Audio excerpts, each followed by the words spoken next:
হাই বন্ধুসকল, এই চুলিখিনি স্পা কৰিব আৰু তাই হাইলাইটো কৰিব আৰু মানে তাই চুলিখিনি কোৱালিটিটো ভাল হয়। ইয়াক এই কেৰাটিন স্পা ট্ৰিটমেণ্ট দিম আৰু হাইলাইটো কৰাম আৰু কৰাৰ আগতে ৰিজাল্ট আৰু কৰাৰ পিছত ৰিজাল্টটো চাব আপোনালোকে।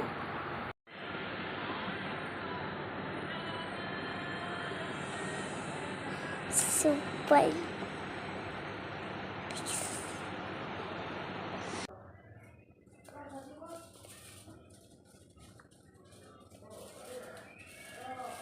ওকে, হৈ যাব হৈ যাব। তুমি হেপ্পী ন? এবাৰ ঘূৰি দিয়াচোন কালাৰখিনি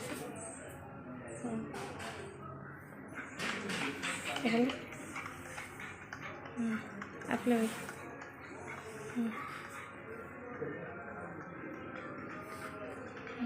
আগফালে বাটাৰ